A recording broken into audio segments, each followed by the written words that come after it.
let me ask you guys this. Well, I mean, you got to be on top to be able to bottle it, I guess. So there's always no, You like guys, as the two neutral guys, into because I'm kind of like torn on this, kind of go back and forth, and when we talk about it on the channel, I think that people lean one way or the other. But Glenn, I'll start with you. Who had the better weekend in terms of the title race? Because I think if we talk about it 2-3 months ago, right? And if I showed you this match week, match day, what are we at now? Uh, 24. And it was 24. And if I said, Arsenal's playing City at home, Liverpool going to Bournemouth, at that time, it would have probably been clearly Arsenal having the tougher weekends. But knowing the forms and where everybody is, who do you think had the better weekend in the title race? I think it's got to be a draw. They've had equally good weeks. I mean, to humiliate City in the second half like that is huge for the confidence of the club and to give them momentum, especially without those transfers that a fair few of the fans and Arteta were looking for. So in the kind of context of a disappointing transfer window for some, to come out of it with this exceptional win is huge. And then on the other hand, for Liverpool, to go to Bournemouth, that was a game that a lot of people saw an upset and almost expected Bournemouth to at least get on the score sheet. And I know, some great saves, and I'm surprised Bournemouth didn't get a goal throughout the 90 minutes. But I mean, it's great results for both, isn't it? I think you've got to look at it equally. I mean, even Forest, who, if you're going to include Arsenal in this conversation, Forest 3 points behind them, why not include them as well?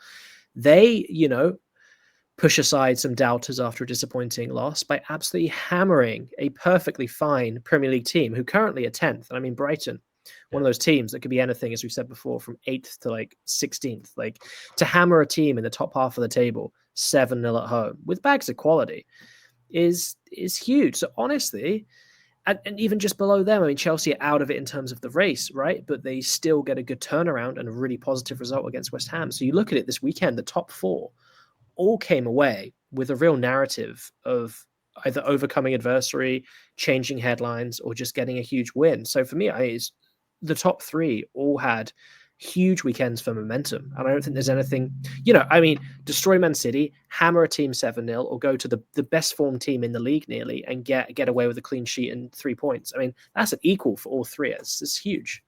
Yeah, that's fair. By the way, Scouser says Miss Melina was at the match against City. So Miss Melina, that is a great game to go to. I have to say, it could be worse. You could be having like Jake's Spurs trip that we were like giving him shit for last week, and sawing the damage at ground zero. Yeah, which match did he go to? Which match did he go to? Oh, he went to your guys' game, and then I don't know which one is worse, because I think you can go to that game and expect a loss, but then he went to the Everton game where you wouldn't. Yeah, he saw two bad ones. It was not a good time for in the home end for both. I mean, that's just like torturous, isn't it? He got himself in the home away end. Stand for both of you was Shay. Same question to you, Shay. Who do you think had the bigger weekends? I like Glenn's, take on it because not realizing Forest was, only 3 points behind because last week they did get absolutely smacked and we were all shocked on the podcast. We were like, wow, are they slipping up? And then they come out win 7-0. I mean, to put up an American football score in a Premier League match against a team that's in the top 10 is not something that happens very often.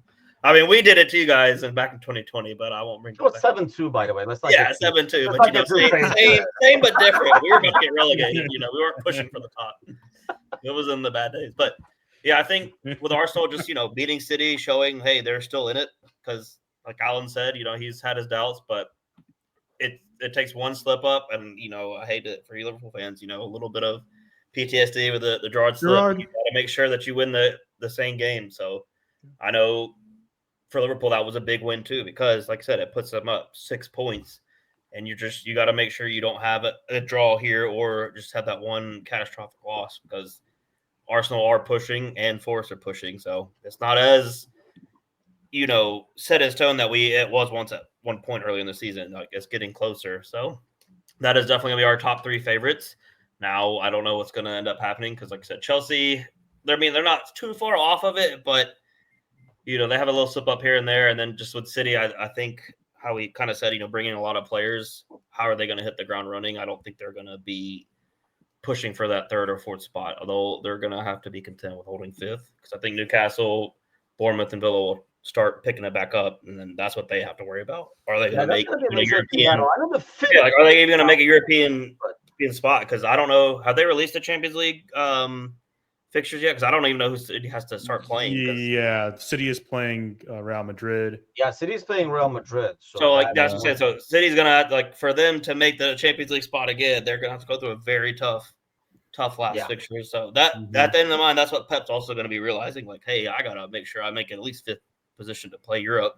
If they don't play Europe with that squad, my goodness, the amount of money they'll probably lose. I know they have a lot, but that's going to be Europa. I would feel bad for all the other teams in Europa because that's what all factions. Cersei says not a big feat beating City right now. Bigger weekend for I think if it is probably. I mean, I agree with Glenn. It is kind of a draw. It was good for Forest to bounce back to show their legitimacy in some ways, but I never looked at that and say, "Oh, they're back in it." I think it's just okay, you guys belong up there somewhere, and it was just not a fluke kind of a deal, but. I think it is even. What I think puts the tiebreaker is every passing week when Liverpool wins, they're getting that much closer to the end. It's one more game taken away where we could have dropped points. I think the thing for Arsenal is, especially after Liverpool wins on Saturday, makes it 9 points with the game in hand. That was a tremendous amount of pressure on Arsenal to win, because I'm sure it was demoralizing watching Liverpool win a game that they were expected to lose points on. It was one of the ones that they would probably lose points on. It's not demoralizing when you know it's inevitable that you guys might win this league.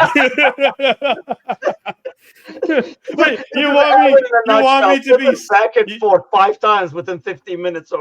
You want me to be sad? I can't be sad. I'm happy more for the future. I think next year is our year, but this year. Here we go.